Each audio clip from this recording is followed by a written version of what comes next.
Good evening. Could everybody please rise or stay standing if you are able for the singing of the national anthem?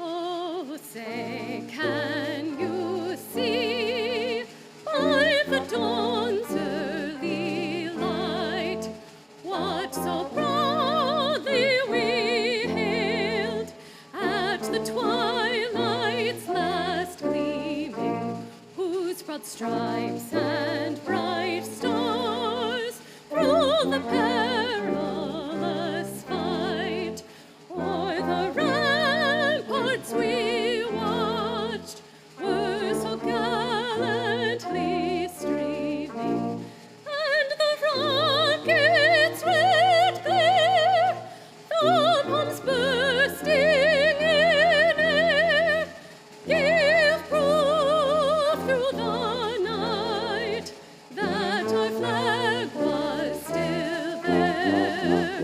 Oh, say, does that star-spangled banner yet wave o'er the land of the free and the home of the brave?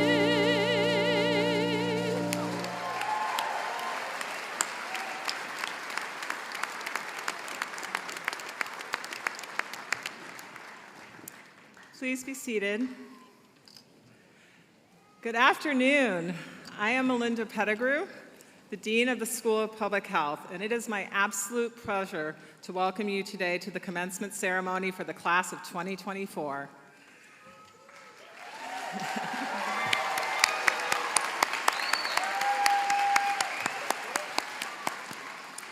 This is an especially exciting time for me. I joined the school in January, and this is my first commencement at the University of Minnesota.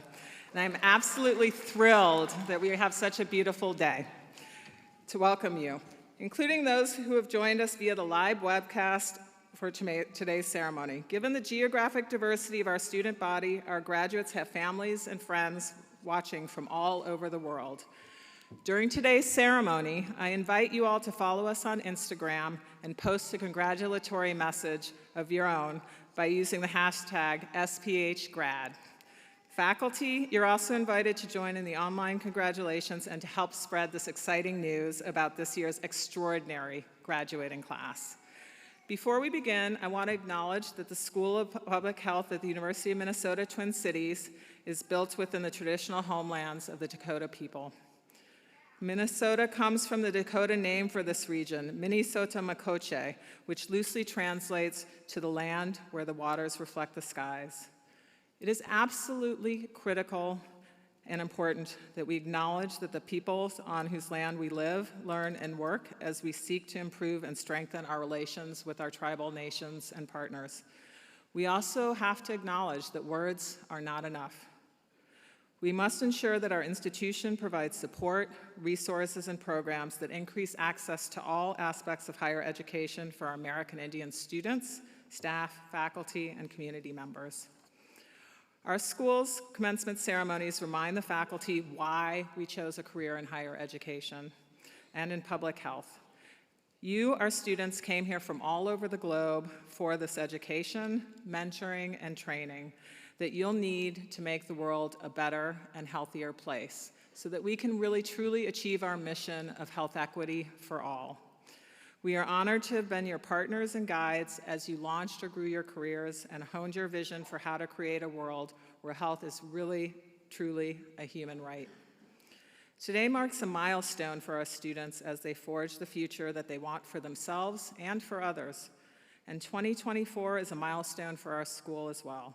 For 80 years, we have prepared some of the most influential leaders in the field, and today we will award almost 300 degrees and certificates to our students who will go on to transform the way public health is practiced around the globe. In your commencement program, you will see that some students are identified as members of the Delta Omega Honorary Society in Public Health. This society was founded in 1924, and there are now more than 100 chapters throughout the US and abroad. Our chapter has more than 900 students, faculty, and alumni members. Membership in Delta Omega reflects an individual's dedication to increasing the quality of our field, as well as the protection and advancement of health for all people. Members are chosen through a selective process that considers their outstanding performance and devotion to the field of public health. Congratulations to this year's student inductees.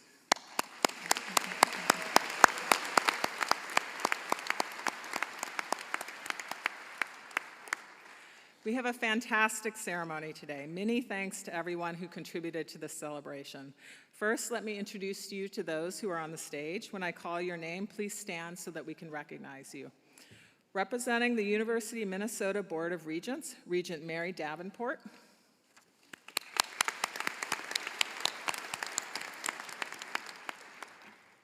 Representing the University of Minnesota Office of the Executive Vice President and Provost, Vice Provost Eric Watkins.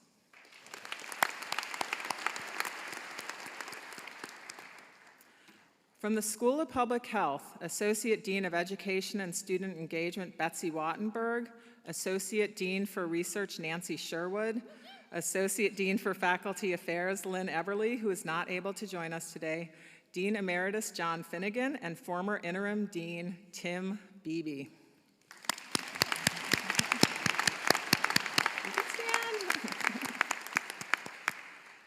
Our commencement speaker, Minneapolis Commissioner Damon Chaplin, who I will introduce shortly.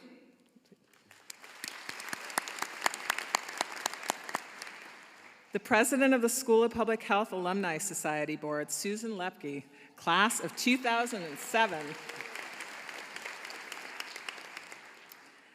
This year's University Mace Bearer, Aimee Cabronero.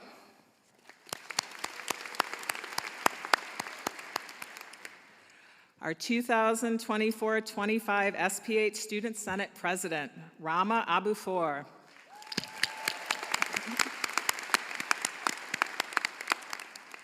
And class of 2024 student speaker, Emily Merkel, a candidate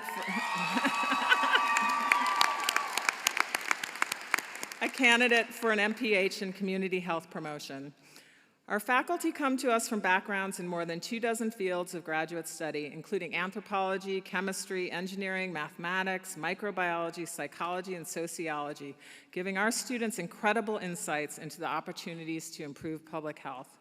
Let's recognize our outstanding faculty now. As I name you, please stand and remain standing. Those of you in the audience, hold your applause, please, until I get through the list. Professor and Head of the Division of Health Policy and Management, Jean Abraham. Professor and Head of the Division of Environmental Health Sciences, Bruce Alexander. Professor and Head of the Division of Biostatistics and Health Data Science, Joe Koopmeiners. Professor and Interim Head of the Division of Epidemiology and Community Health, Lisa Harnick.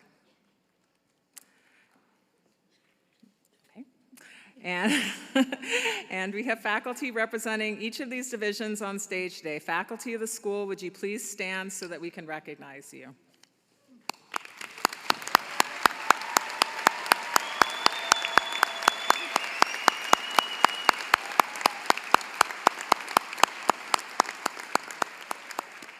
These faculty members are dedicated to equipping our students to respond to the world's most pressing public health issues. Our faculty and students are committed to having an immediate and long-lasting impact on our communities.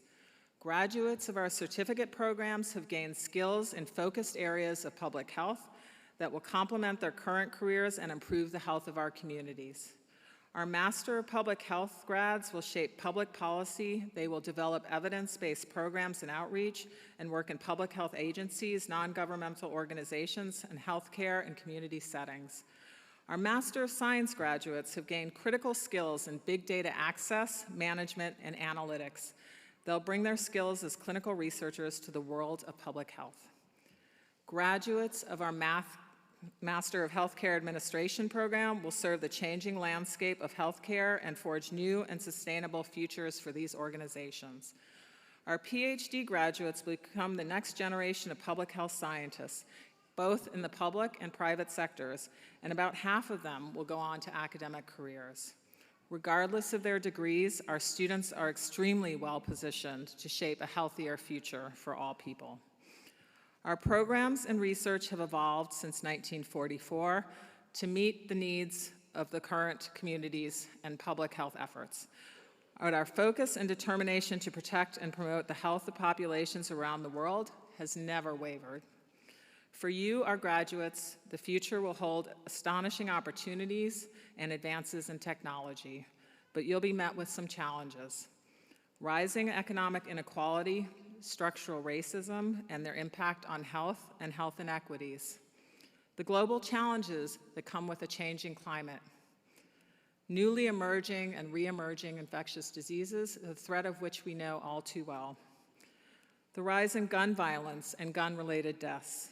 The ongoing epidemic of drug overdose deaths that are contributing to our country's downward slide in life expectancy. Increasing rates of maternal and infant mortality. And yet, despite these challenges, I have absolutely unshakable faith in your collective ability to shape a healthier world. You are our future. You have the tools, you have the will, and you have the commitment. Public health has been called a team sport because its work relies on partnerships and relationships. And one essential partner to the School of Public Health is joining us on stage today. It is my absolute honor to introduce today's commencement speaker, the Commissioner of the Minneapolis Health Department, Damon Chaplin. Commissioner Chaplin oversees a staff that manages multiple public health divisions responsible for enforcing federal, state, and local ordinances and codes. The department serves more than 425,000 people living in Minneapolis, as well as those patronizing the city's businesses and restaurants. With more than 25 years of experience in public health, Commissioner Chaplin previously served as a health director for the city of New Bedford, Massachusetts, and during his tenure, he played several key roles in advancing the city and state's public health initiatives to confront complex challenges such as the opioid epidemic, health inequity, and healthcare reform. He also spearheaded program operations for the Massachusetts Large Cities Health Coalition, consisting of the state's 14 largest cities. Commissioner Chaplin has a Master's of Business Administration from Curry College in Milton, Massachusetts, and a Bachelor of Science in Biology from Central State University in Wilberforce, Ohio. He serves on the Executive Committee of the National Association of County and City Health Officials and was recently elected as its Vice President. We are extremely pleased and fortunate to have Commissioner Chaplin with us today, and please join me in welcoming him.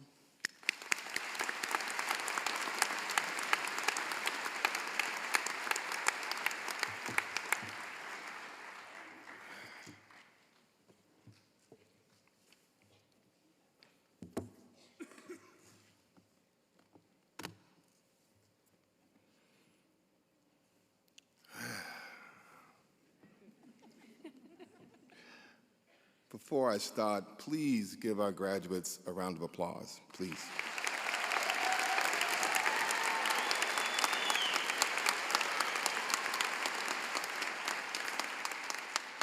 I recognize the energy in the room. I can relate. I know you're ready. So I'm going to get started. Good evening, esteemed colleagues, distinguished guests, graduates, and cherished loved ones. My name is Damon Chaplin, and I am the Health Commissioner for the City of Minneapolis Health Department. I would like to extend my sincerest thanks to Dean Melinda Pettigrew, Dr. Rebecca Wirtz, and Dr. J.P. Leiter for their unwavering support and invitation to this truly momentous event. Your dedication, outreach, and commitment have been instrumental during my transition to Minnesota and Minneapolis, and I am profoundly grateful for your leadership. Thank you. Public health is not a job. In my opinion, it's a calling to service. I see graduates who will change the world as I look into the crowd this evening. As I begin, I ask you to think about your why. Why did you go into this field? Why did you choose this program? Why is it important to make health data equitable? Why is it important to become an anti-racist institution or organization? Why is it important to bring the first cohort of undergraduates along with you on this incredible journey? For me, my why began in Massachusetts. I grew up where access to health care for my family was challenging. I saw firsthand how gun violence affects a community and impacted me personally. I lost a cousin to gang-related violence and my mother to smoking-related illnesses. This is what drove me to public health. This is part of my why. Public health is my life, and in my opinion, the cornerstone of every thriving community. As a child growing up, I spent a lot of time at my grandmother's house in the Lenox Street projects in the Lower Roxbury, Massachusetts. At those times, trash was disposed of using indoor incinerators. I can remember opening the doors to the incinerators when asked to take out the trash and feeling the heat and smoke hitting me in my face as the doors was opened and closed. While my parents were loving people, they were uninformed caregivers. They were unaware of the harmful effects of the incinerator smoke. As a child living with asthma, they didn't realize the impact that cigarette smoking was having on my overall health, which often led me to being rushed to the neighboring hospital for emergency services. My public health story reaches to my extended family. I also have several family members who are illicit drug users and have been incarcerated, like many of you may have, or killed because of gang violence, drug use, or other nefarious acts. These experiences are directly aligned with what we now refer to as the social determinants of health. I have firsthand experience of the potential impacts of poverty, racism, health disparities, as these factors have influenced my life and career trajectory. In 2004, my father passed away at the age of 54 from cancer, and nearly 10 years later, my mother passed away at the age of 64. After my mother's passing in 2015, I began to reflect on my life through a public health lens and began to reclaim my public health story as the foundation for my pursuit for social justice and public health reform. At each stage of my career, I have found myself gravitating towards leadership opportunities where I could share my public health story and connect people to resources and opportunities that would ensure them an equal opportunity to their full measure of life. And I see these same opportunities for you. I care about public health because public health saves lives. We save lives by raising the minimum standards for all communities, Black, white, rich, poor, and proclaiming that every resident has a right to live in a community supported by a set of minimum public health standards. We save lives by developing good leadership, providing our teams with the tools necessary to be successful amid crisis and emerging situations. We save lives by strengthening state and local capacity to collect, analyze, and share public health data. We save lives by embracing humanity, which means that we acknowledge that we cannot exist in isolation and that we are tied to this universal force called community. In this fleeting moment we share today, I am reminded of the profound words penned by Dr. Benjamin E. Mays. I have only just a minute, only 60 seconds in it, forced upon me, can't refuse it, didn't seek it, didn't choose it, but it's up to me to use it. I must suffer if I lose it, give an account if I abuse it, just a tiny little minute, but eternity is in it. I share this poem with you today because it often reminds me of the importance of being in the moment and reflecting on our purpose, passions, and capabilities, and what I like to refer to as the kaboom factor. When your purpose meets your passion and capabilities. Although we may not always find ourselves in optimal situations for success, it is important to remember that we are all tied to a destiny that is intrinsically connected to our purpose, our passion, and our capabilities. When I think about purpose, I think about those intrinsic characteristics that are not tied to our education or experiences, but to our innate contribution to humanity. Those things connected to how we show up in times of need for one another. Those things that you do, or sometimes you're voluntold to do, for free by friends and family members. Your purpose is specific to you, consistent and transcends circumstances, and always shows up in service to one another, i.e. by way of leadership, companionship, friendship, support, positivity, and sometimes just general humor. It's part of your DNA.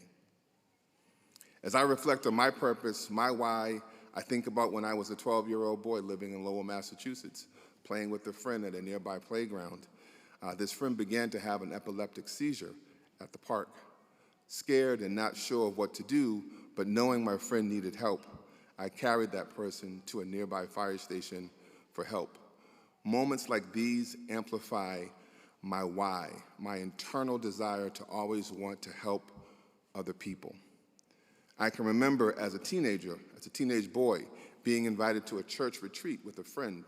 And while at this retreat, we were paired with individuals who had severe physical challenges.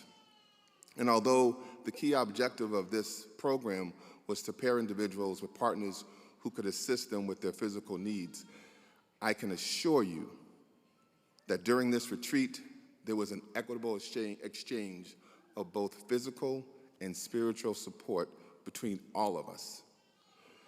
This was a pivotal moment for me in my life because at that point, I understood two really important key principles: servitude and humility, which further supports my desire to help others. These are just a couple of examples of how purpose has shown up in my life, and I am sure you either have or will have opportunities to explore a sense of purpose through similar reflections in your own lives, and I encourage you to do so. My purpose and desire to help others shows whether I am having a good day or a bad day, whether or not people agree with me or disagree with me. My purpose shows up every day, just as we are here today. I see some of these same traits of servitude and humility in leaders across the world. Leaders like the mayor of Kigali, Rwanda, who I recently met during my trip to the country last month. When I arrived in Rwanda, one of the first things I noticed was how clean the country is kept. It is truly a beautiful area of the world, and if you have the opportunity and time and resources, allow it, I strongly suggest that you visit. As I visited with the mayor, we talked about many things, including how clean the city is to how low the crime rate was. But what was most interesting to me was his approach to building community engagement and cooperation among residents in the wake of their 30-year commemoration of the genocide. He shared with us that for leaders to be effective, they must be consistent, accountable, and most of all, humble. Persistent attention to these characteristics will eventually lead to trustworthiness between government and residents. To be truly transformative, leaders must be able to transfer that sense of humility to others through servitude to one another and investment in people. He gave an example of how he often rides public transportation to get an understanding of how the community is functioning, in addition to his monthly meetings with his village chiefs who often drive the planning and design of his initiatives. I also experienced Umaganda. It's a national public service holiday the country celebrates on the last Saturday of every month. I can tell you I was completely astonished at the level of support and pride the merchants and residents displayed in the level of cleanliness of their city in this particular holiday. Also, when I was in Rwanda, I spent time with other public health leaders from places like Lesotho, Malawi, and of course Rwanda, who were also working to save lives from diseases like TB, HIV, and other non-communicable diseases we believe can be better controlled and hopefully one day eradicated with intentional collaborative focus and innovation. I have learned that I am now part of a global learning community focused on strengthening the community public health system, partnerships, and resilience worldwide, which is truly exciting.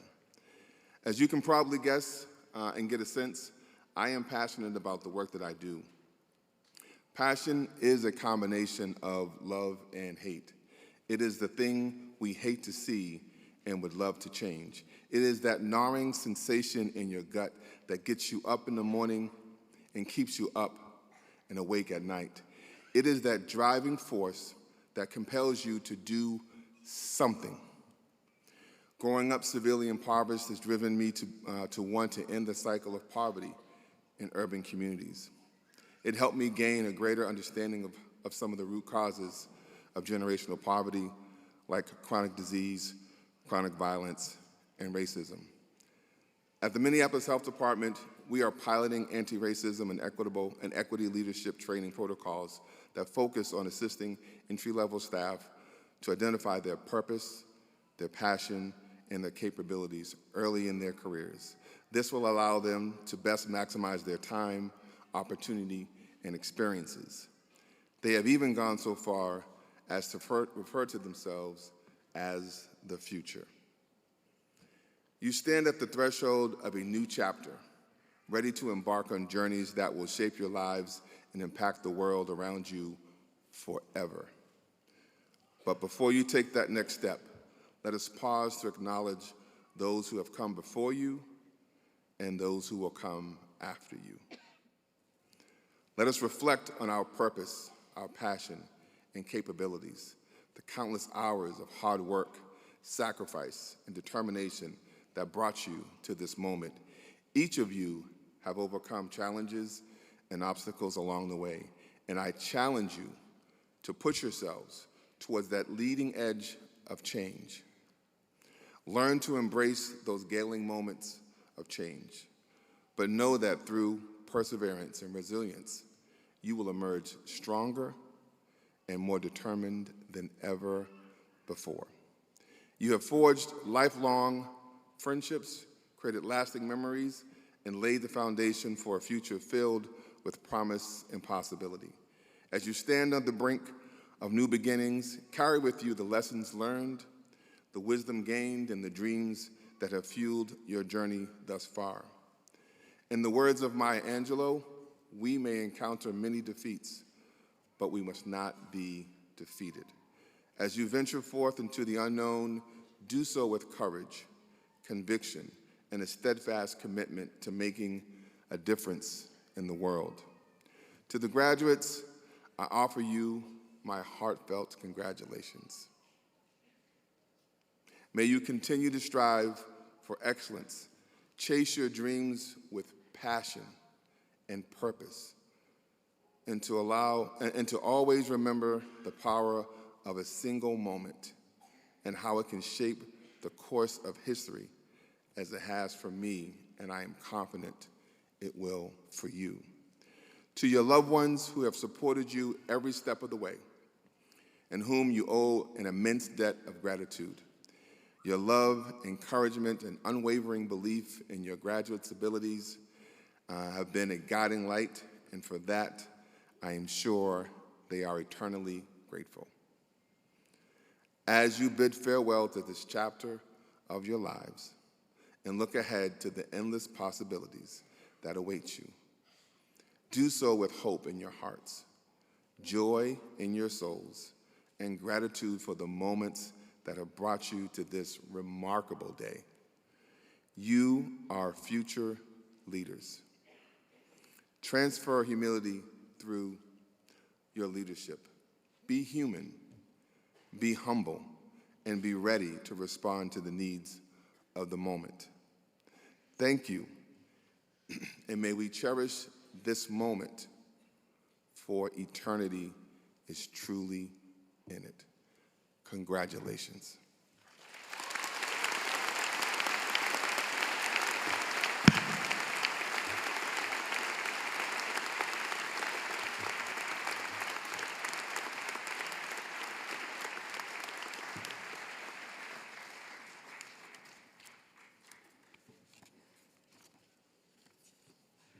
Thank you, Commissioner Chaplin. It was an honor to have you here today, and I really appreciated hearing about your why and your purpose and passion and how this met with your capabilities. And I urge you students to reflect on your why. One of the best things about being Dean of the School of Public Health is the opportunity to act and interact with our extraordinary students. And I look forward to doing so much more over the months and years ahead. Students are a constant source of inspiration, and the ones that I've met at our school give me great hope for the future. They are also a reminder of why I chose this work. And so today, it is my special pleasure to introduce today's student speaker, Emily Merkel, who will address the class of 2024. Ms. Merkel, who will graduate today with a master's in public health, was first introduced to the field at the University of Wisconsin-Madison, where she earned a Bachelor of Science in Global Health and a certificate in Environmental Studies. Since then, her professional interests and experiences in public health have primarily been working with older adults and their caregivers. As a student, she has held various research assistant positions at our school, and she's been active at the Center for Healthy Aging and Innovation. She was a student member of the Center's Community Advisory Board and chair of the Gerontological Society of America's student chapter. For this work, she was a 2022 recipient of the Shelley Joseph Curtel Memorial Scholarship and the Robert L. Kane Chair in Long-Term Care and Aging Internship. Ms. Merkel also had an internship through the university's Center for Global Health and Social Responsibility on Monfego Island, Kenya, where she explored her interests in international development and global health. Following graduation, she will serve in the Peace Corps for 2 years as a community health outreach volunteer in Western Kenya. Please join me in welcoming School of Public Health student commencement speaker, Emily Merkel.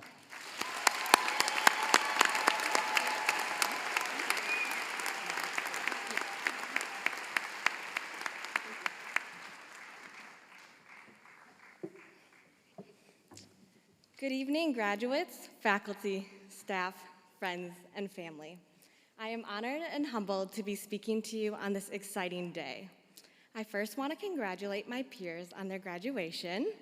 We did it. This is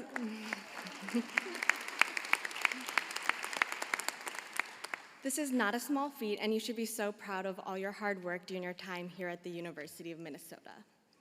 We made it to the end of this chapter, but we did not make it alone. Along the way, we have been surrounded by our closest friends, family, professors, mentors, and all of those who have supported us.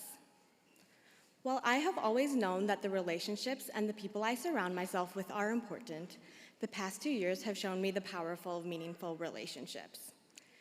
Today, I want to share a few of those relationships with you, what they mean to me, and what I have learned from them. In doing so, I hope to leave you all, particularly my fellow graduates, with the message of how the connections and relationships we build are imperative to our success in this work and, more importantly, in our lives. This journey, which has brought us all sitting together in Northrop at our graduate school commencement, has not only reflected the years we have spent at the School of Public Health. Rather, it is a culmination of everything that has led us to this point, from undergrad to new careers to finding new passions. Throughout each of these phases of life, and as we enter this next chapter, the one constant we have is our support system, many of whom are in this room today. Let us take this opportunity to cheer on our loudest cheerleaders and biggest supporters who have helped shape who we are today.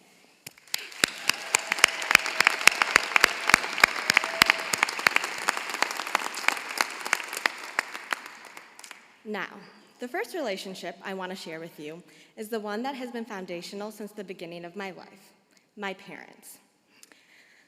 From the day I was adopted from China to now in grad school, I would not be where I am today, standing on this stage, without both of my parents. I am incredibly fortunate to have parents who I know will support and encourage me in everything I do, and it is hard to imagine anything else because this has been a constant throughout my life. Thank you for teaching me the importance of giving back to the community and helping others from a young age. Although I didn't know it then, the interactions I had with those I met through service trips and while volunteering at my local hospital and high school were fundamental in helping me understand the importance of community engagement in public health today. Although some people have always been in our lives, other relationships happen rather unexpectedly. I recently found myself in this situation where I made an unlikely friend during my public health internship last summer on Mfungano Island, a remote island in Kenya. While in Kenya, I lived with a host family, which is where I met Annette, my 9-year-old host sister. Despite our age difference, we quickly became attached at the hip and did everything together, from washing dishes in the lake, to bringing the stubborn goats home each evening, to playing countless rounds of Go Fish. Throughout all of the chores, games, and sleepovers, Annette showed me her language, community, and culture, and what those mean to her through her eyes. Annette is my favorite little girl on the entire island, and I am thankful that I can continue to stay in touch with her to this day. The public health radio broadcasting program I helped a local community-based organization implement was important. However, Annette, the people, and the community I met and worked with are more important to me both personally and as a public health practitioner. Through this cross-cultural exchange, I realized there are more commonalities than differences in our humanity. People are inherently good, they work hard, and they want to improve themselves and their communities. Amongst this, there is also immense happiness, laughter, and gratitude.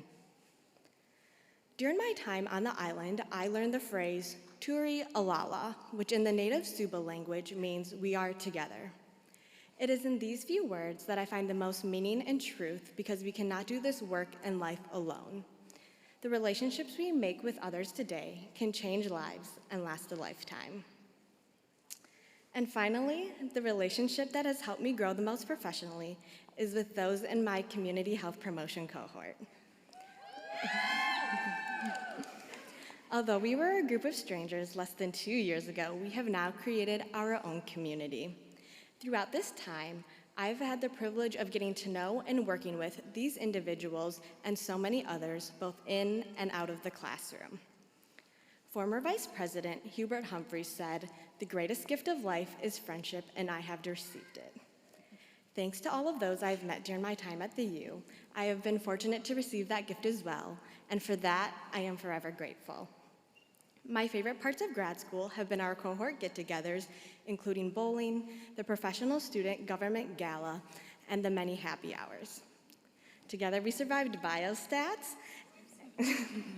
and created more conceptual models than I can count, but I cannot have imagined a better group of people to do it with. Thank you for always being and bringing your authentic selves to class in this work each day.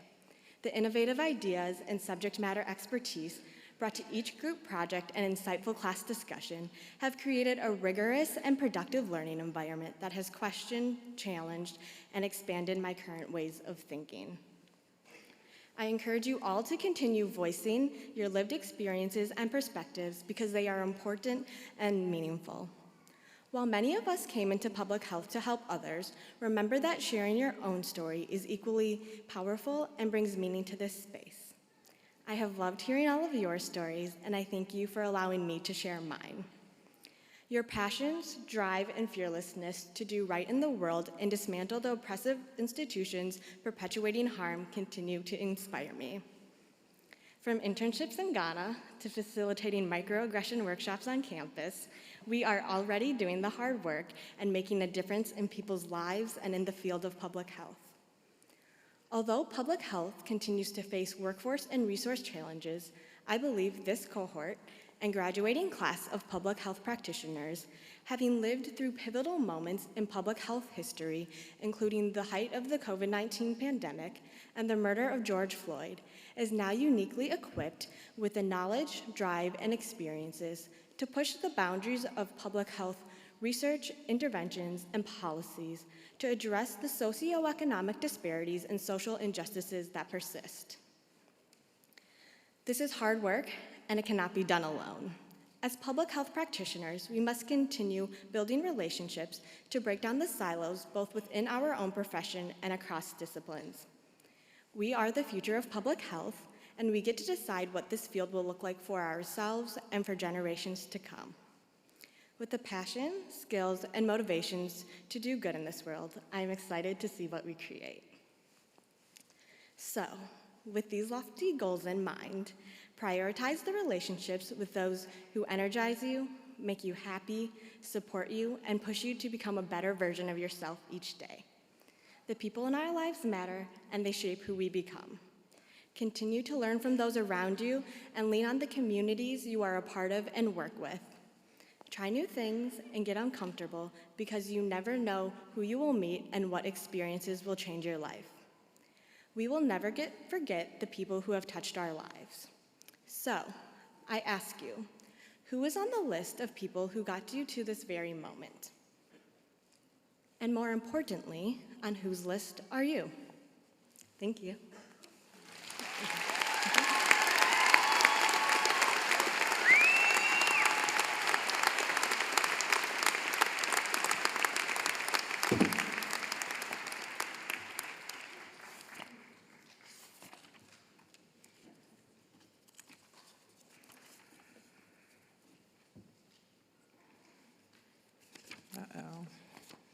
Okay. I'll keep you on track. So this is the important time of the evening. Today is a significant turning point in the lives of our graduates and their families. Graduates, rather than marking an ending, commencement, as the word denotes, signals the beginning of the next stage in your life. You will take all that you have learned in the classroom and in the field and from your professors, and importantly, from one another, and use that new knowledge to make the world a healthier place. I'm convinced of that. I now invite Professor Joe Koop-Meiners to the podium to present this year's candidates for the degrees from the School of Public Health. Thank you, Dean Pettigrew. It is now my pleasure to introduce the School of Public Health class of 2024. But before I begin, I would like to congratulate all of our graduates.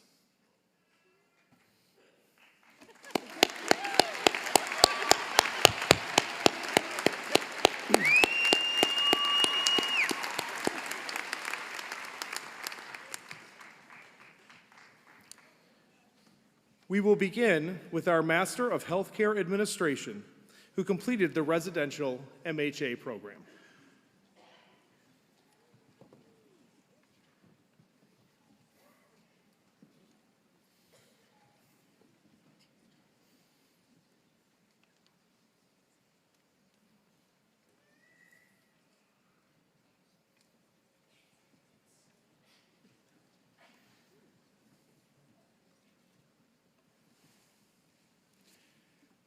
Tanner Bosworth.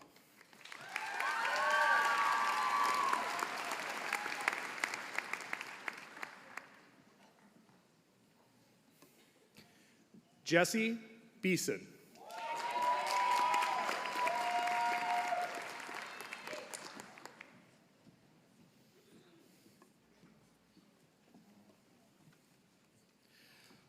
Muna Bishar.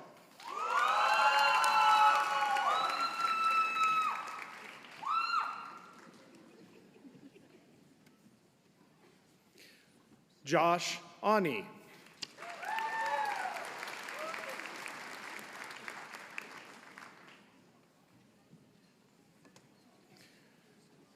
Joshua Andresen.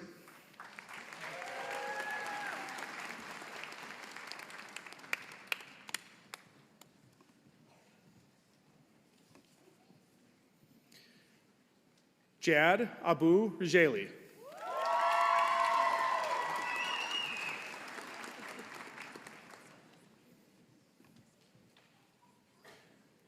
June Chen.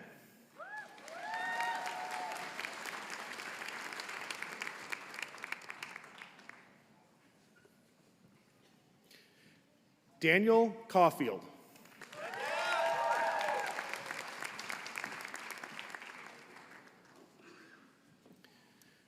Josie Capacious.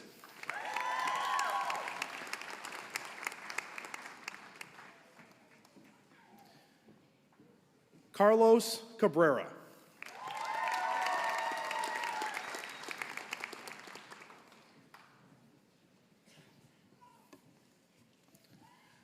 Braden Broadbent.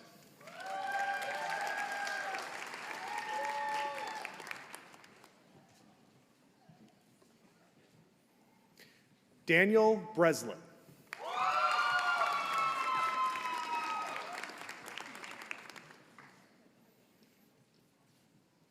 Angela Botiba.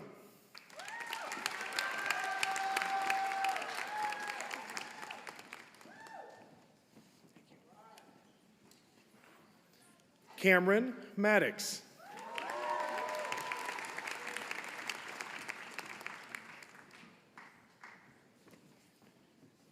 Ben Kill.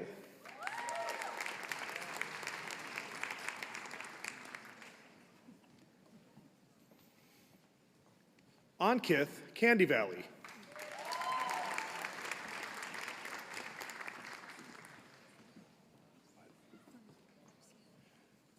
Fernanda Garcia.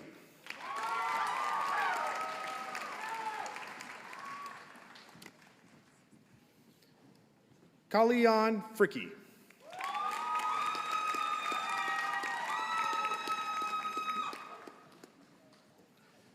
Christine Doe.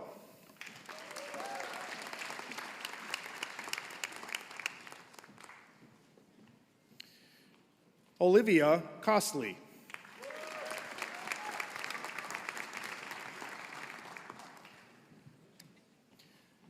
Kelsey Ripberger.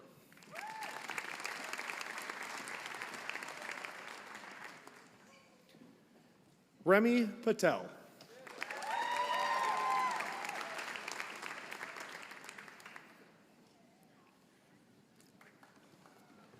Madhulika Nulani.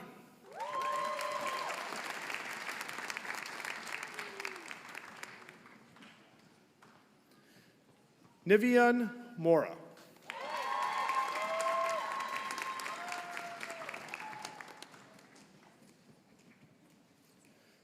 Sarthak Mahanti.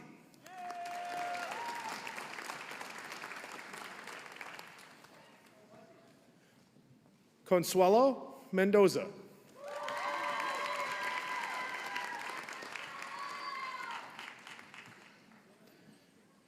Ian Melder.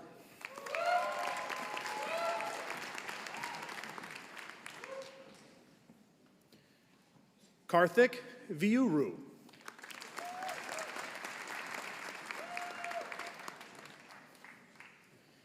Ellen Van Rokel.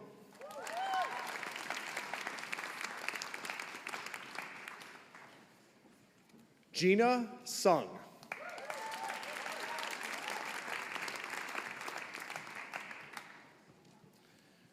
Grant Storm.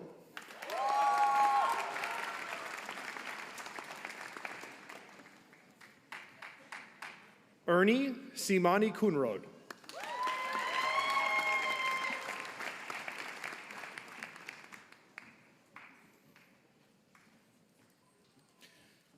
Masha Zabarovskaya.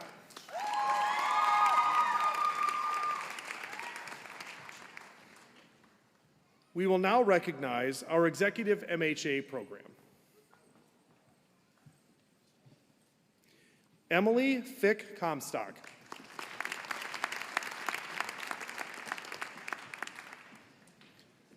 Keith Lucas.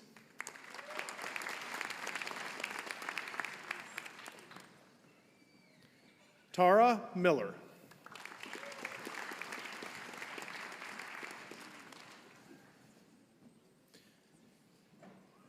We will now recognize our Master of Public Health students beginning with students specializing in community health promotion. Erica Shuck.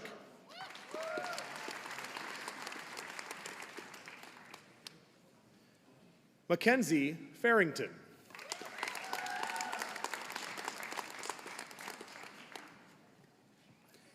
Katrina Saladin.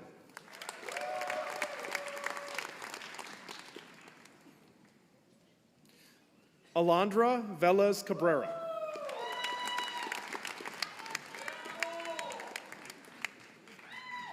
Hannah Graff.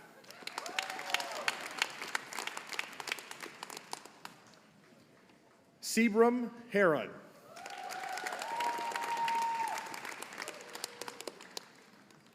Emily Merkel.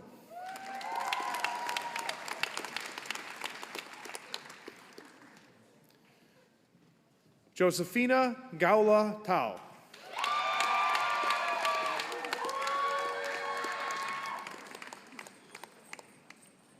Melissa Young.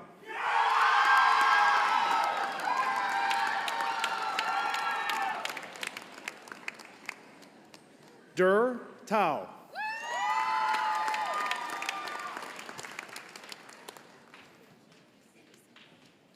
Tonayo Crow.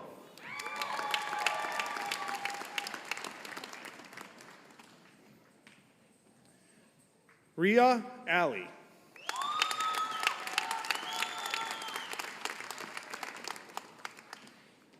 Fiza Khan.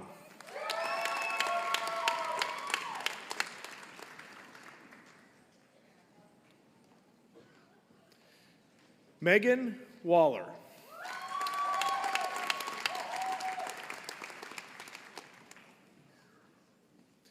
Etata Zar.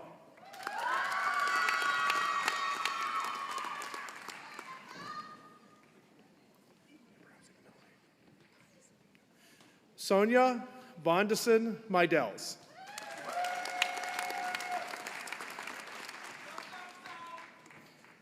Christina Balu.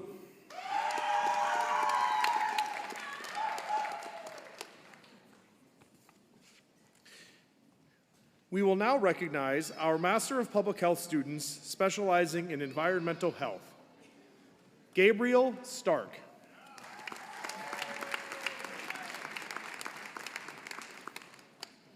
Tong Win.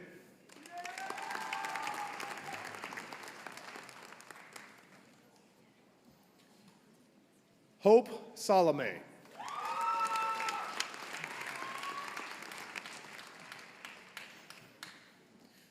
Ava Maria Orbasi.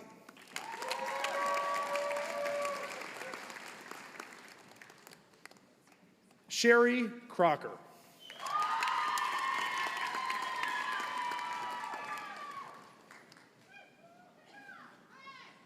Colette Emmanuel.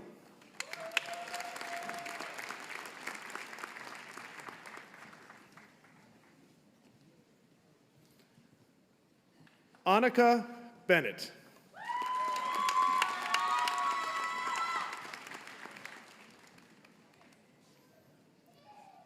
Maya Grantier.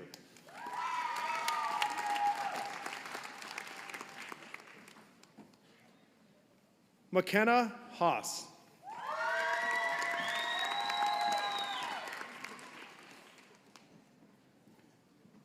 Gregory Goodwine.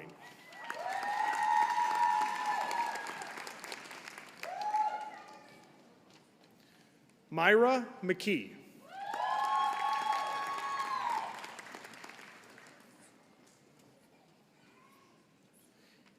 Patience Koenig.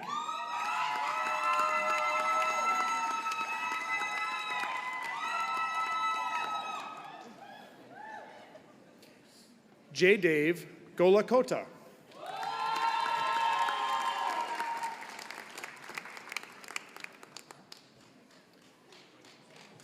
Madeline Coates.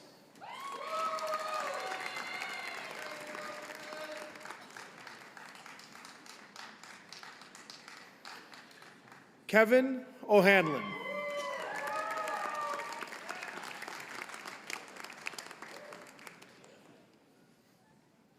Emma Brown.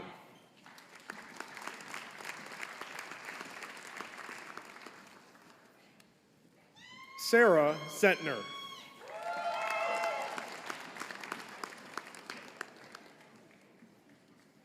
Hamad Al-Mansour.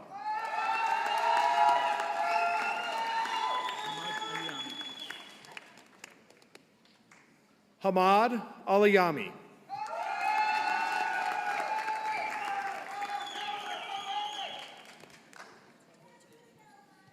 Stephanie Burgess.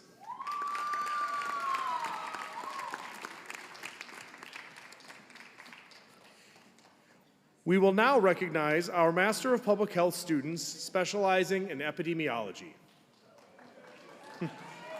Holden Baker.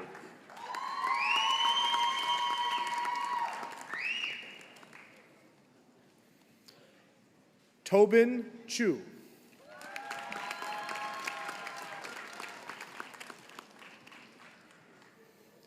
Francis Ryan Avenido.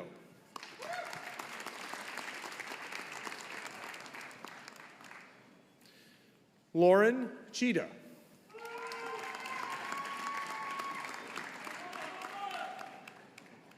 Alicia Rominsky.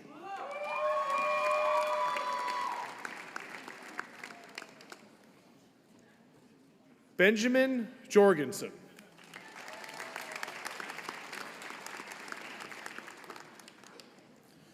Samantha Janisek.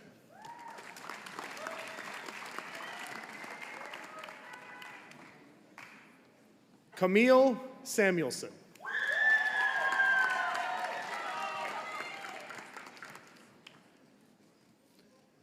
Kylie Carrion.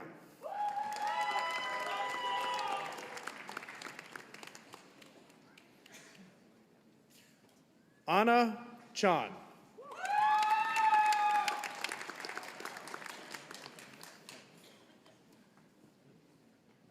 Chloe Naman.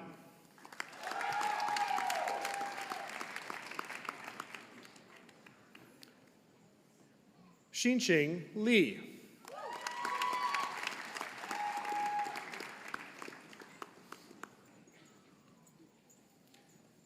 Lily Neistel.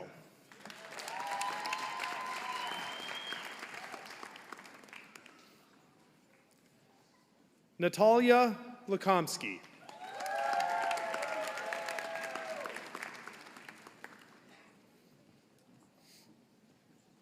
Gabrielle Mark.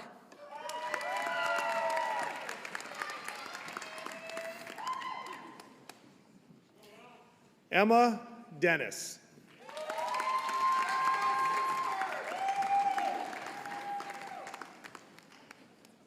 Emma Goldner.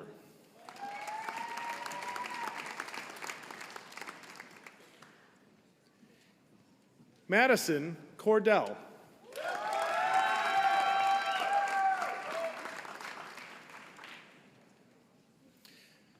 Christina Audette.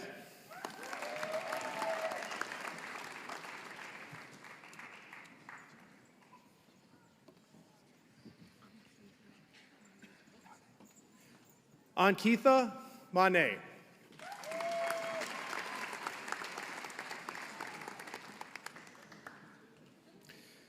Kruthika Margam.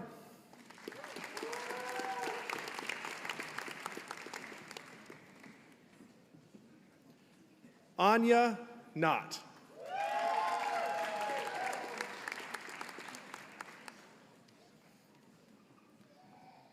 Rachel Lucas.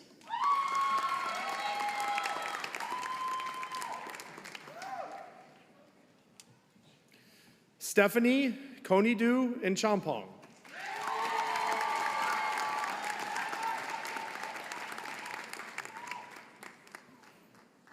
Ayan Shikdan.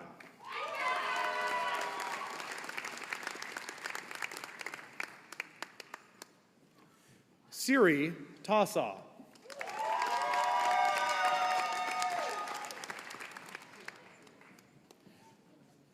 Alec Rutkowski.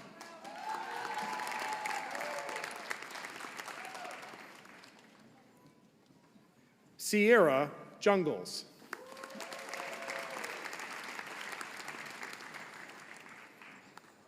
Adele Poser.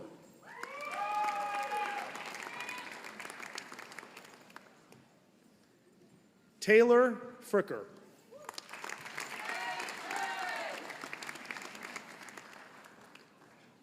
Zhe Wang.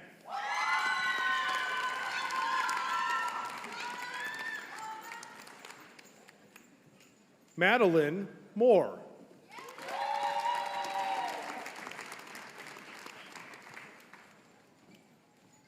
Olivia Dillon.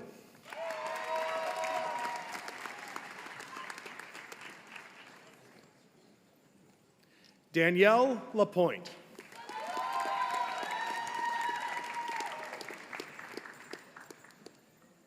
Fatima Craighead.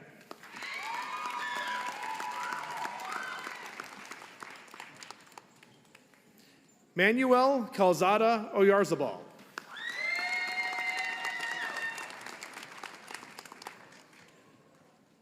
Chloe Botsford.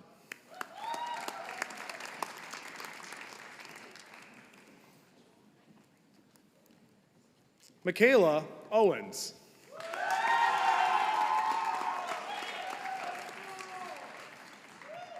We will now recognize our Master of Public Health students specializing in maternal and child health. Mariah Olinger.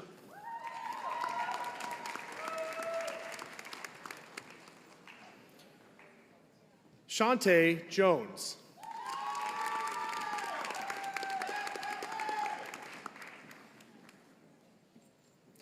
Manira Salad.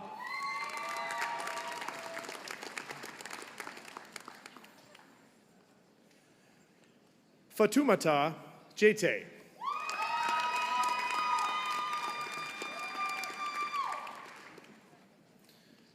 Yua Vang.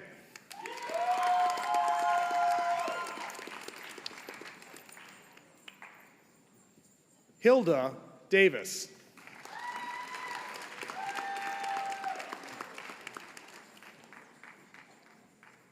Megan Ruby.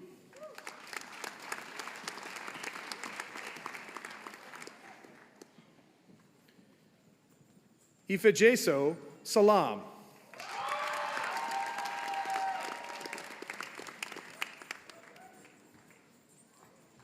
Hanan Shire.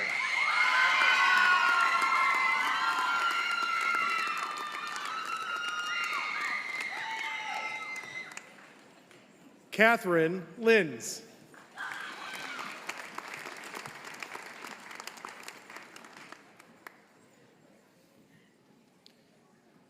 Laurel Cedarberg.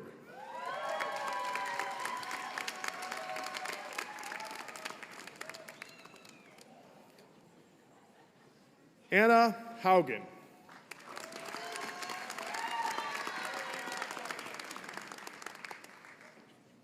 Catherine DeWitt.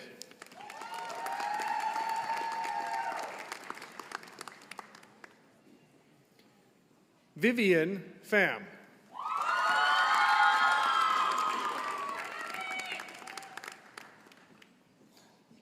Sophia Wilborg.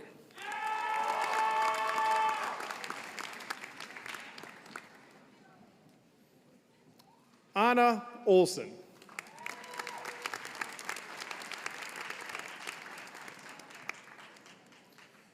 Mary Kate Lelux.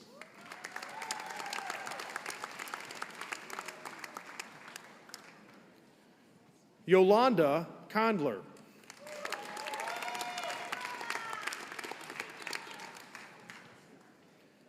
Amanda McLaughlin.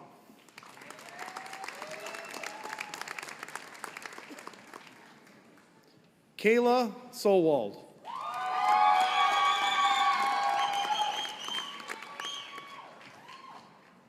Ashley Gustner.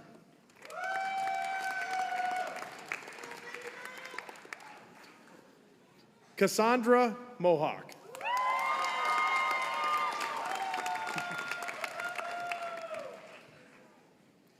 Sarah Hildreth.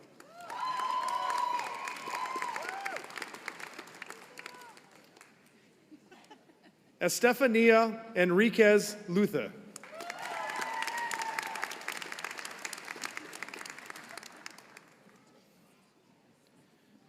Kaylee Elizabeth Shaberg.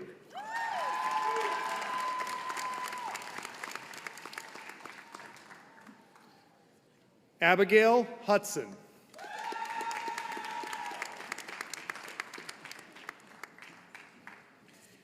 We will now recognize our Master of Public Health students specializing in Public Health Administration and Policy. Claire Flirsch.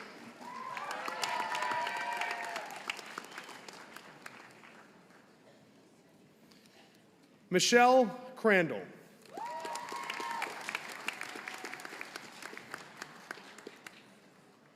Peyton Risto.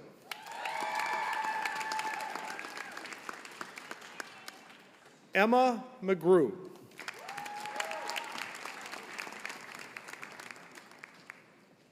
Grace DeBoom.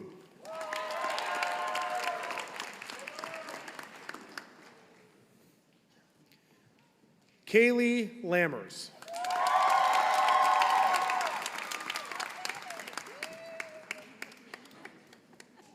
Annie Lemieux.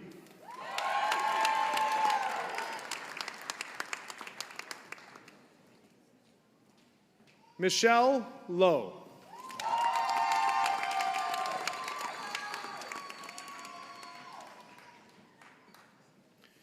Mezor Gwe.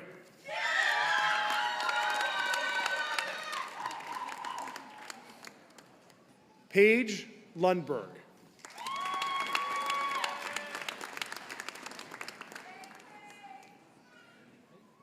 Safia Mustaf.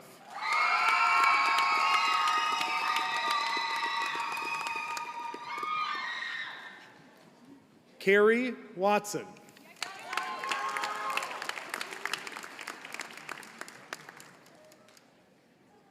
Hannah Bain.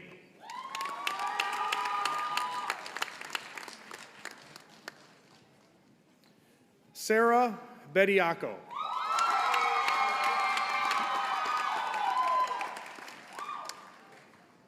Andre Robinson.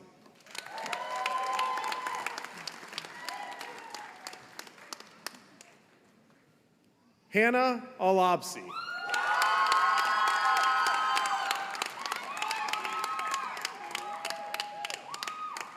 Amy Swenson.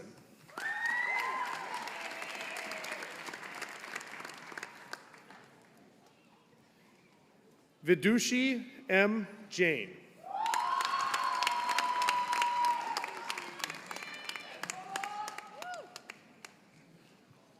Ramla Mersal.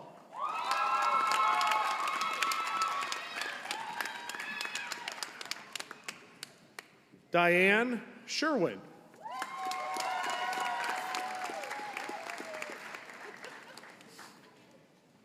Jacqueline Frank.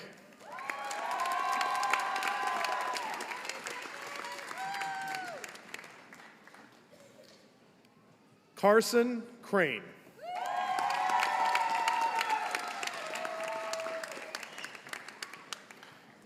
Jiacheng Jin.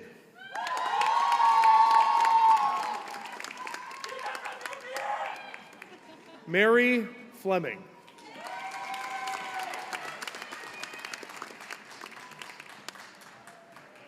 Praise Emuka Brown.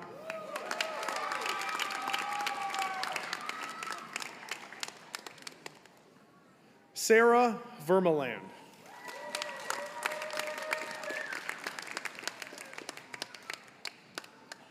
Ella Lindberg.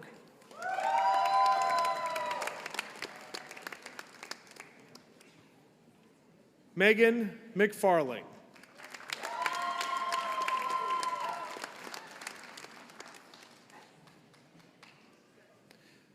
Molly Schmidtke.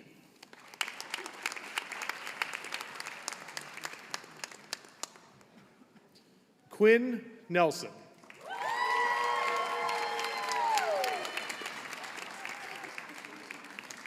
We will now recognize our Executive Public Health Administration and Policy Program. Natalie Vandenberg.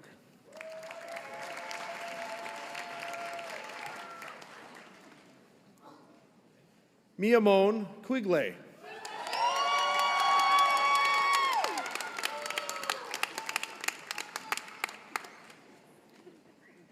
Andrea Sullivan.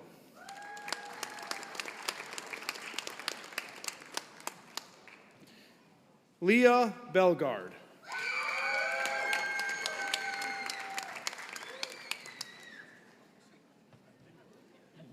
Marco Morales.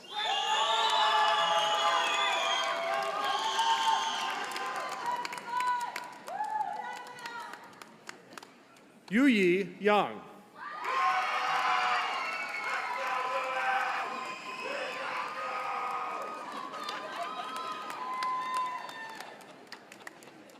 Lee Grauman.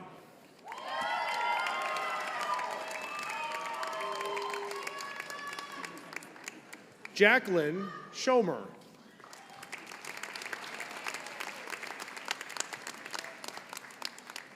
Emily Alwyn.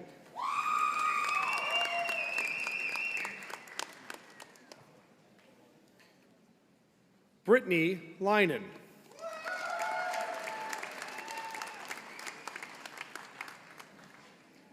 Kevin True.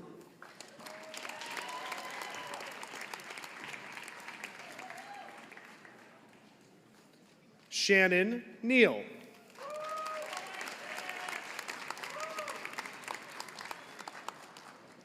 Kimberly Schomer.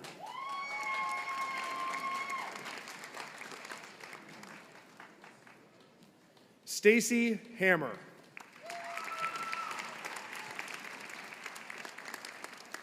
Kay Adamski.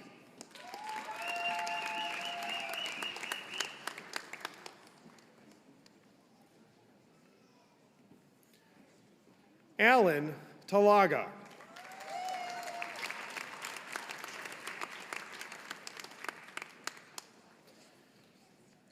We will now recognize our Master of Public Health students specializing in Public Health Data Science. Charlie Vang.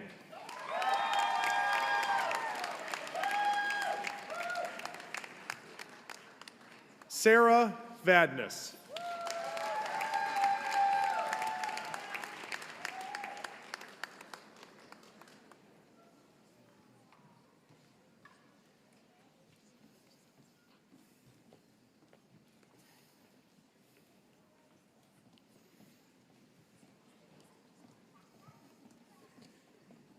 We will now recognize our Master of Public Health students specializing in Public Health Nutrition. Mary Woltman.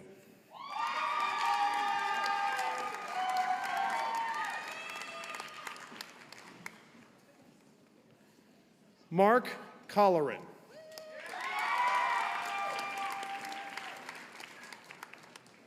Callie Starin.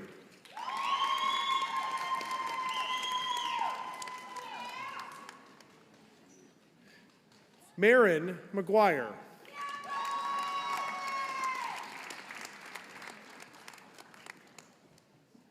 Jillian DeRoche.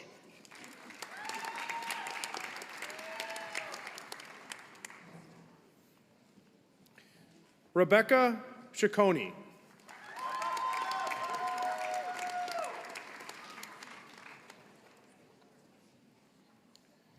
Isabel Smiley.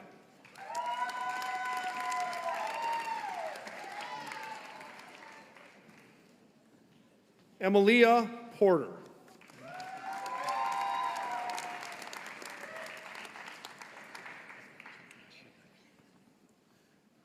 Ashanafi Hai.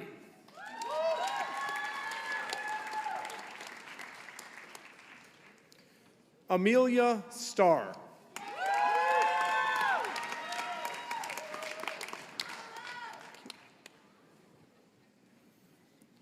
Maya Throntfight.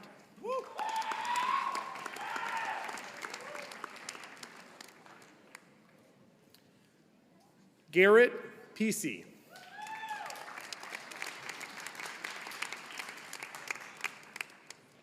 Rachel Hollyroth.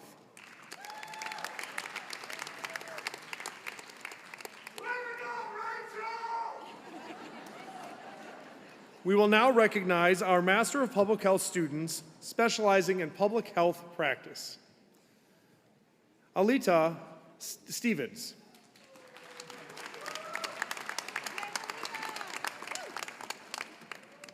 Daisy Corona.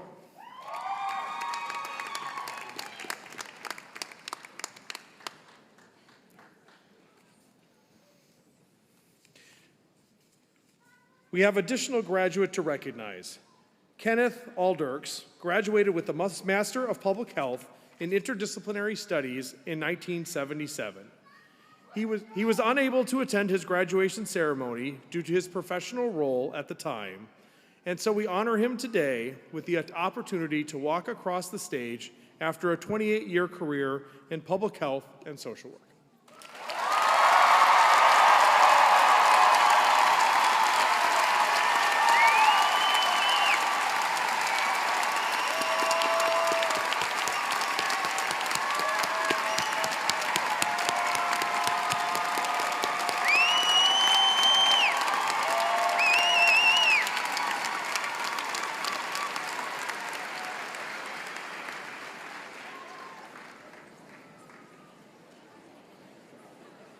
We will now recognize our Master of Science students, beginning with students specializing in biostatistics.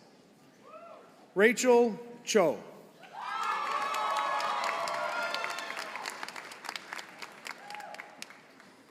Jiayi Hu.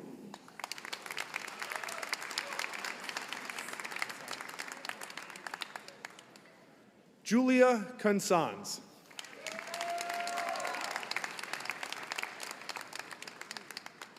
Esteban Limas Wirtz.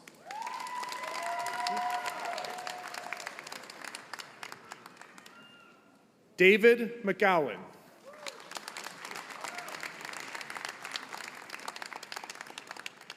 Losha Demeno Tigomo.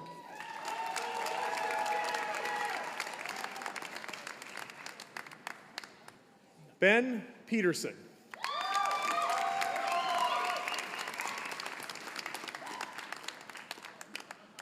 Zilin Wong.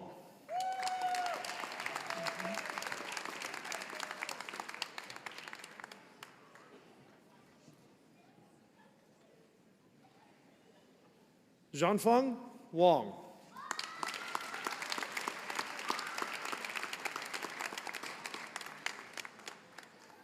Yachao Wei.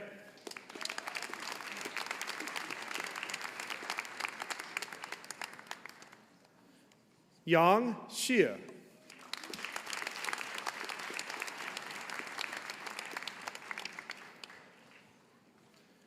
Xieqi Xu.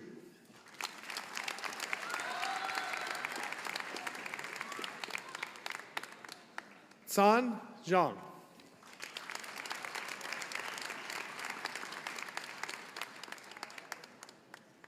We will now recognize our Master of Science students specializing in environmental health. Mohammed Al-Nami.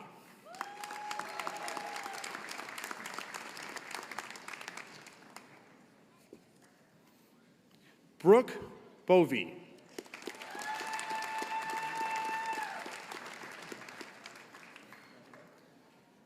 Kaylin Crawford.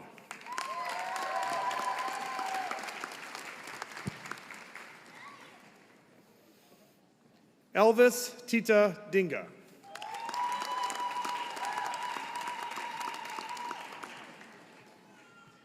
Elliot Holmland.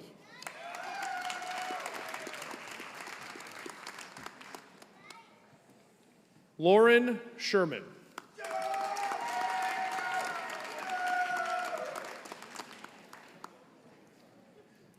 Catherine Twaddle.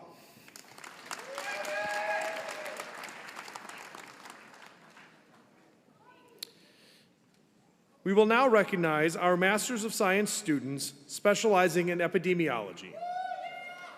Trisha Alexandra.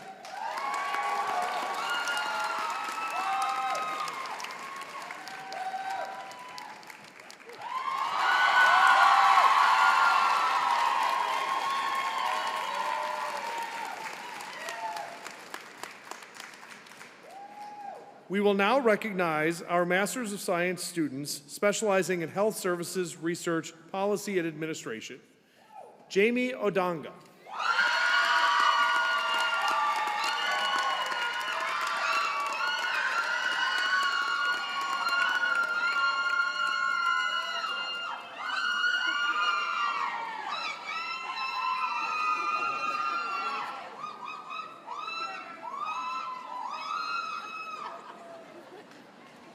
We will now move to students receiving the Doctor of Philosophy degree,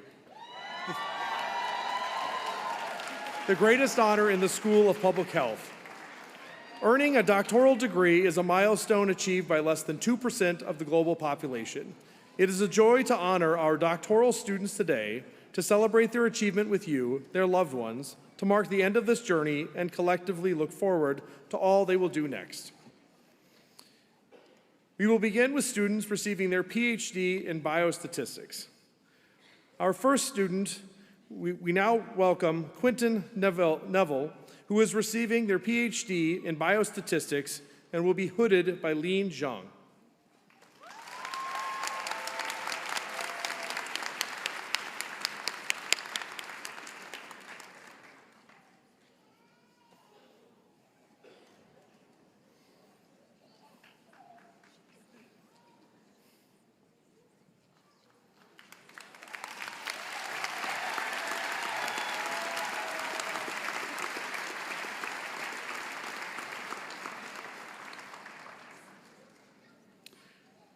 We now welcome Sydney Porter, who is receiving their PhD in biostatistics and who will be hooded by Associate Professor Tom Murray and Assistant Professor Ann Eaton.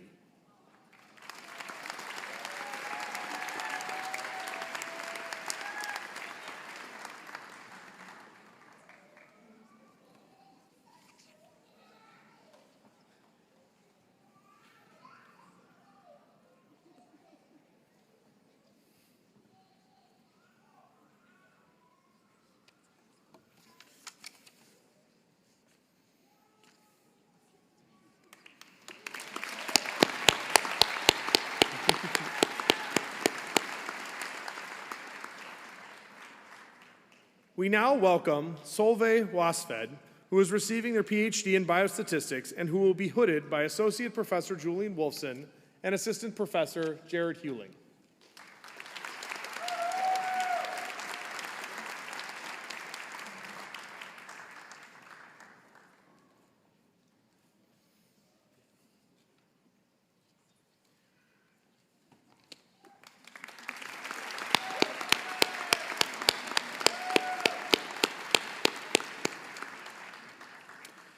We now welcome Alexandra Alcheva, who is receiving their PhD in environmental health and who will be hooded by Irina Stepanov.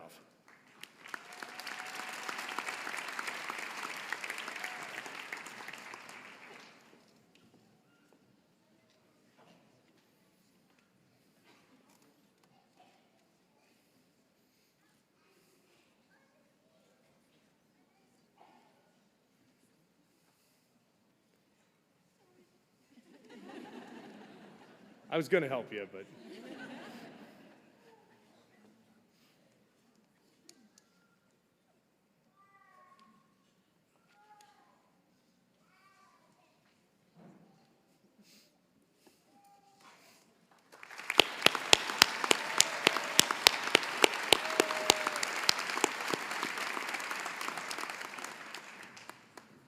We now welcome Alexis Grimes Trotter, who is receiving their PhD in environmental health and who will be hooded by Professor Marizan Ramirez.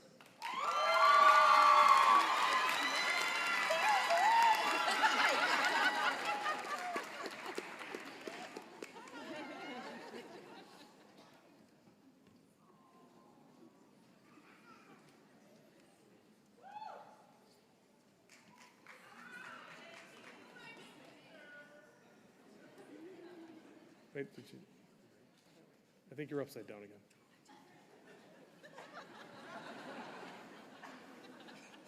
I'm not going to help anybody else.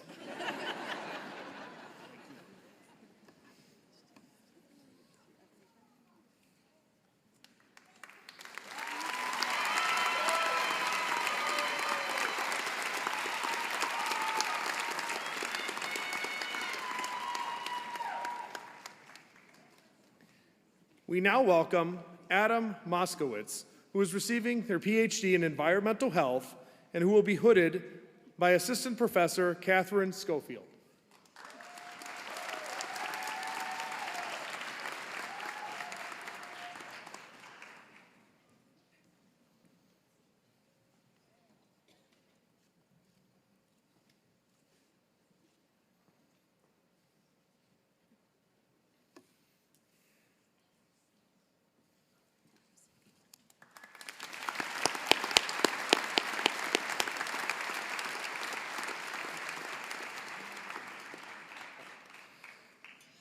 We now welcome Mai Pham, who is receiving their PhD in Environmental Health and who will be hooded by Professor Bruce Alexander.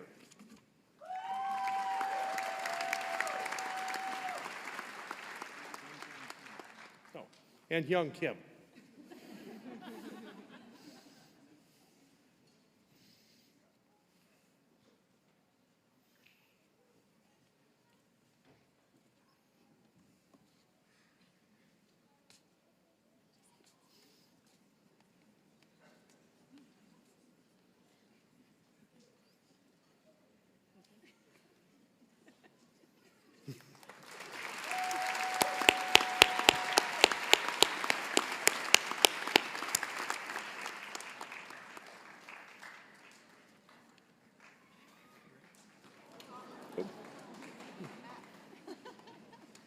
We now welcome Austin Rao, who is receiving their PhD in Environmental Health and who will be hooded by Assistant Professor Jesse Berman.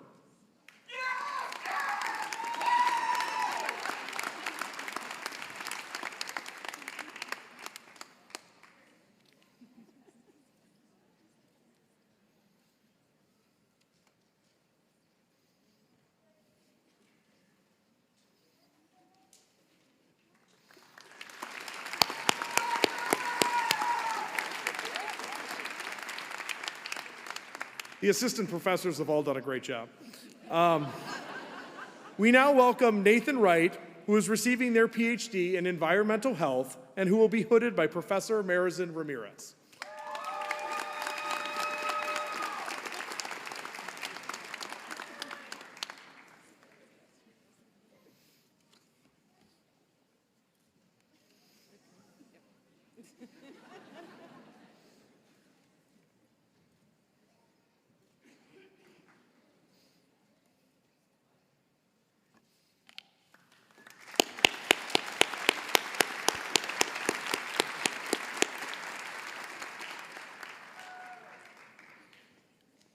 We now welcome Caitlin Berry, who is receiving their PhD in Epidemiology and who will be hooded by Professor Rachel Whittam.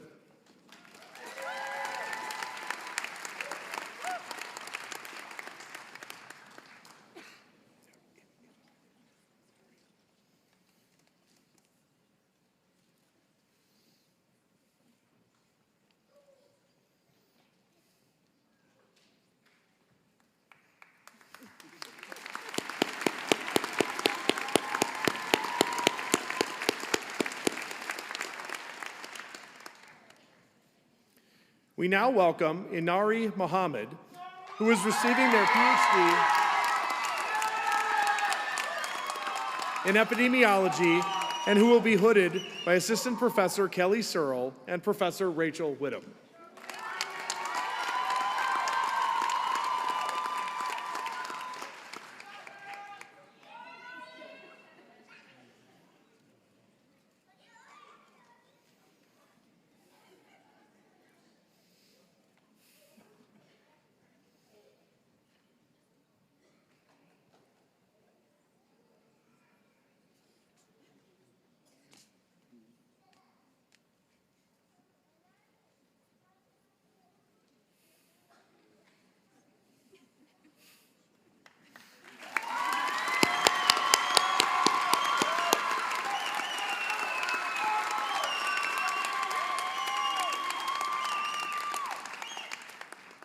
We now welcome Keely Morris, who is receiving their PhD in Epidemiology and who will be hooded by Assistant Professor Jillian Tarr.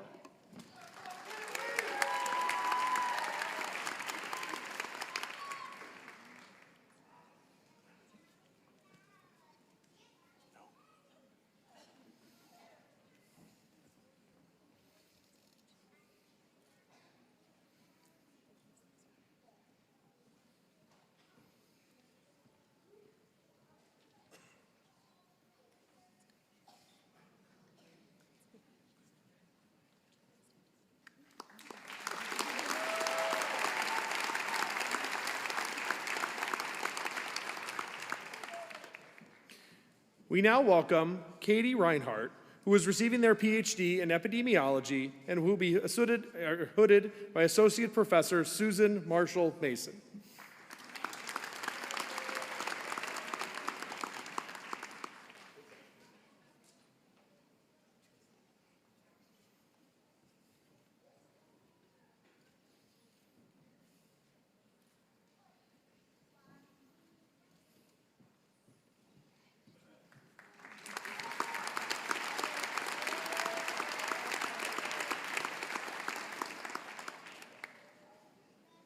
We now welcome Soyun Yi, who is receiving their PhD in epidemiology and who will be hooded by Professor David Jacobs.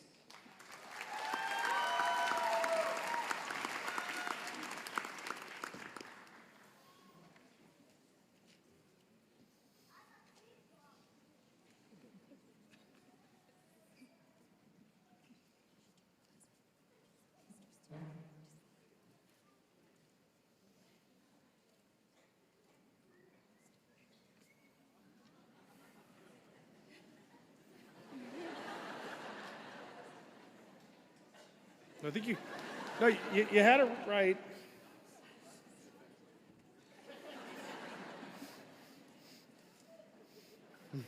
There we are.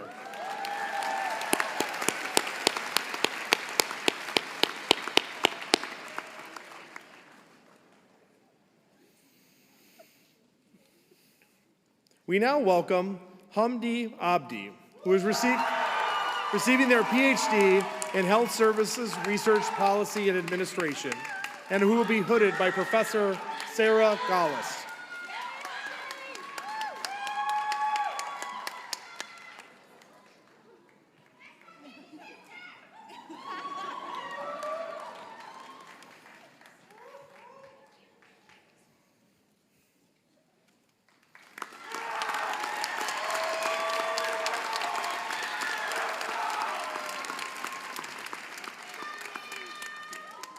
We now welcome Taylor Busey, who is receiving their PhD in Health Services Research Policy and Administration, and who will be hooded by Assistant Professor Dory Cross.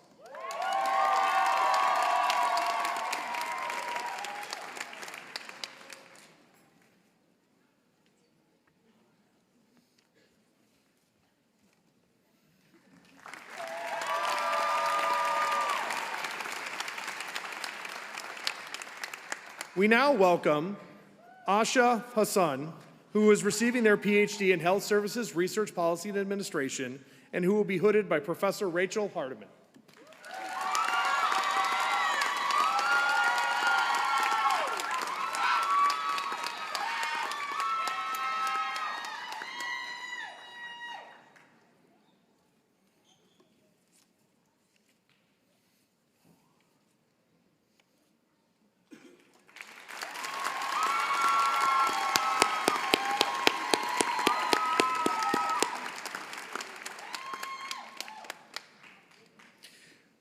We now welcome Amanda Nickel, who is receiving their PhD in Health Services Research Policy and Administration, and who will be hooded by Professor Rachel Hardiman.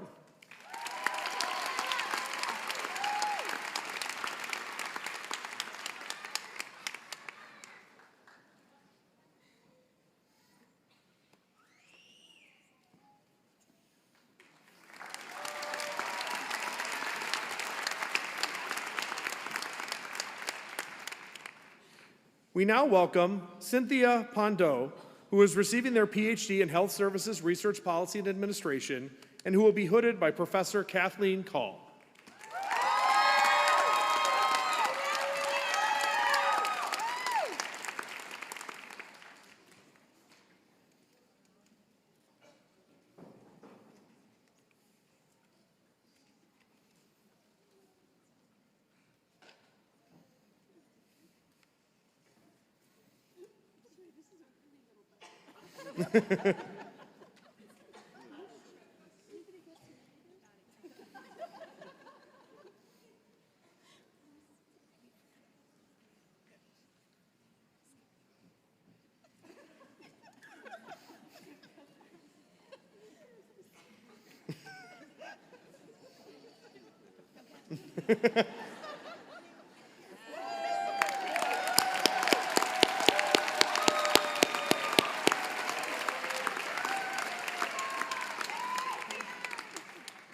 We now welcome Courtney Sarkin, who is receiving their PhD in Health Services Research Policy and Administration, and who will be hooded by Associate Professor Carrie Henning-Smith.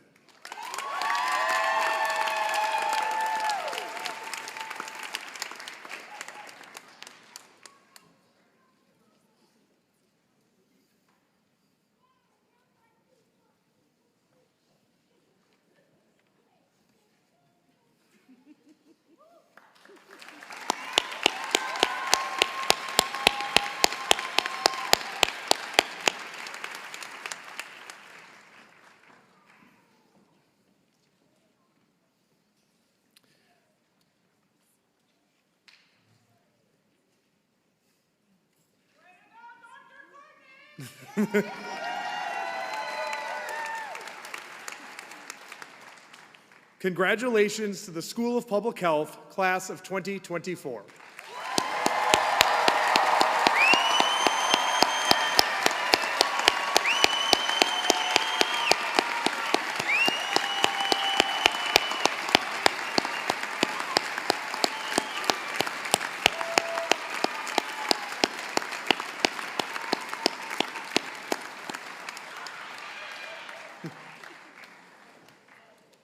I now have the privilege of introducing Rama Abufor, MPH student in epidemiology and the current SPH Student Senate President, to lead our graduates in the Public Health Professionals Pledge.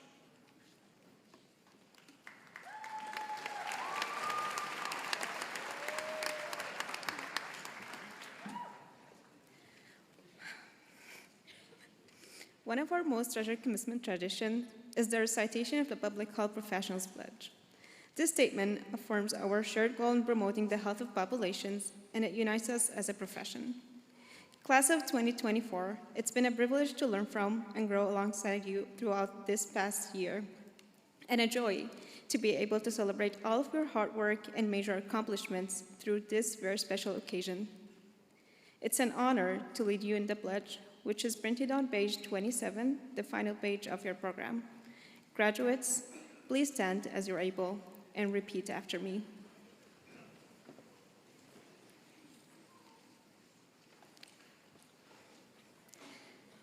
As a public health professional, dedicated to enhancing the health status and well-being of individuals and communities, I pledge to hold the public interest and health of populations as my high professional goals. Congratulations, School of Public Health, class of 24.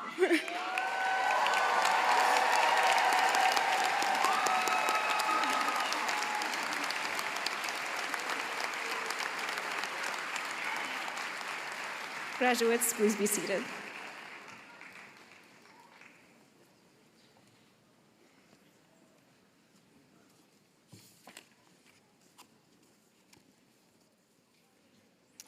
Greetings, class of 2024. Oops, I'm reading the wrong thing. Oops. Sorry. It's my first time.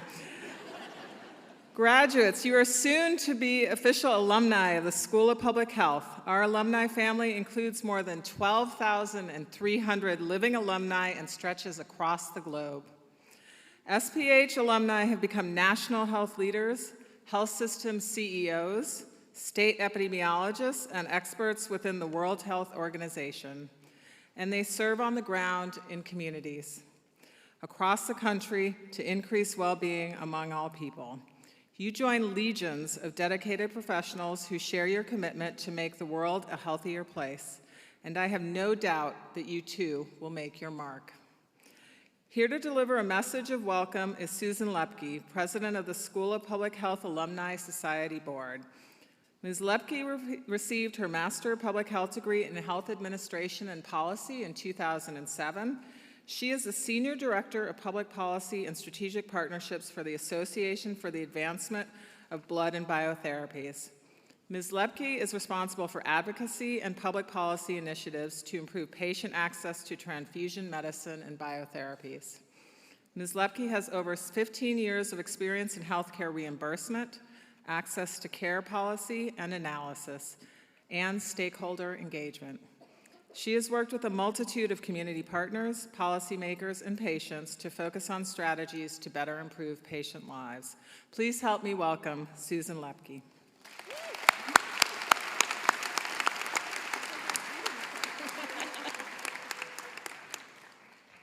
Greetings, class of 2024. Congratulations. I am Susan Lepke, a proud first-generation Nigerian American and alumna of the School of Public Health.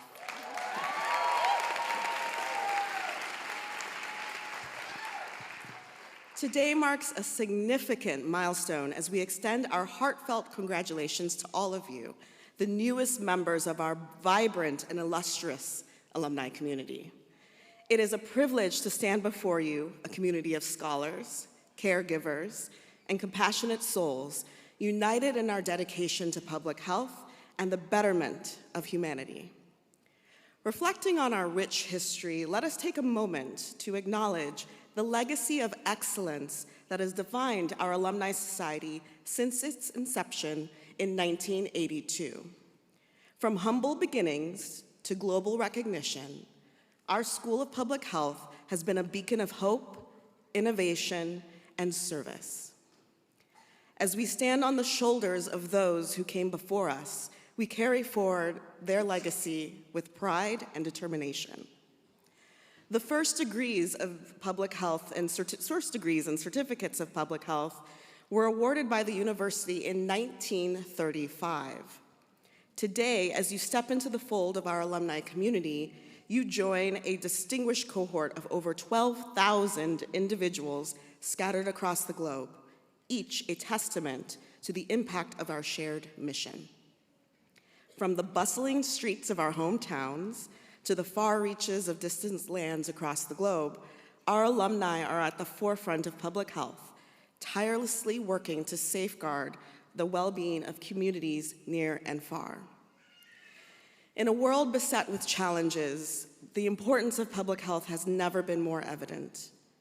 The recent COVID global pandemic, post-global recovery, civic unrest, and healing have underscored the invaluable contributions of public health professionals, whose selfless dedication and unwavering resolve have been nothing short of heroic. Today, as we salute their bravery and express our deepest gratitude for their tireless efforts. As you embark on this new chapter of your journey, remember that you are not alone. Look next to you, look around you, and look behind you. You are now part of an alumni society, a vast, interconnected network of individuals who share your passion, your vision, and your commitment to making a difference, whether through mentorship, by becoming a mentor, advocacy, or participating in events, or giving back through philanthropy.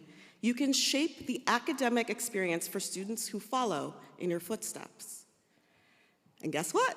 The good news is you're automatically enrolled into the Alumni Society. You don't have to do a thing. You graduated. I urge each of you to seize the opportunities that lie before you, to embrace the challenges with courage and conviction, and to never lose sight of the profound impact that you can have on the world around you. And here's what we, the Alumni Society, can promise you. The more you put into the Alumni Society, the more you'll get from it. Just like in your student experience, the more you engage with your professors, with your peers, with your community, and invest in building those relationships, the more you will benefit from our strong and engaged alumni network. And I'm here, I can help you too. So together we can continue to build a future where health and happiness knows no bounds, where every individual has the opportunity to thrive and to flourish. In closing, let me extend my sincerest congratulations to every single one of you. May your journey be filled with joy, fulfillment, and endless possibilities. and welcome to the School of Public Health Alumni Society, where bonds of fellowship are strong and the spirit of service burns bright. Congratulations.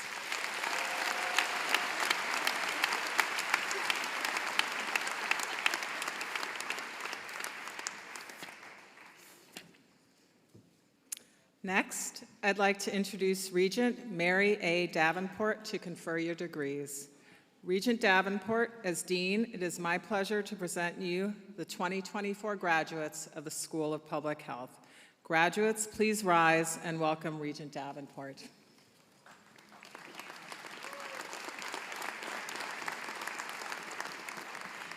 Thank you, Dean Pettigrew. It is incredibly inspiring to be here today. On behalf of the University Board of Regents, I extend heartfelt congratulations to the class of 2024, and I am excited to see the impact you will have on the future of health in this country and around the world. Thank you, Dean Pettigrew, for inviting me to be part of this momentous occasion for the School of Public Health and its graduates today. Graduates, upon the recommendation of the faculty and by the authority of the University of Minnesota Regents, I now confer upon you the degrees for which you have qualified. Congratulations.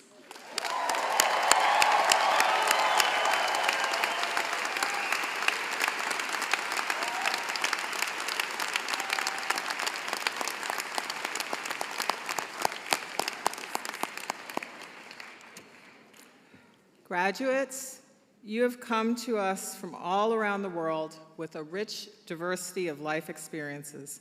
Be proud of your alma mater. Be proud of your accomplishments, including the degrees that you have been awarded. Work diligently to protect and promote health, be it dozens, hundreds, or thousands of lives at home. Receiving a graduate degree is a testament to your talent, drive, and commitment to making a difference in the world. You can't be going into a more exciting and challenging field. I offer my sincere congratulations to the class of 2024 University of Minnesota School of Public Health graduates. Many thanks to the parents, partners, siblings, and other relatives and friends who have supported you along the way.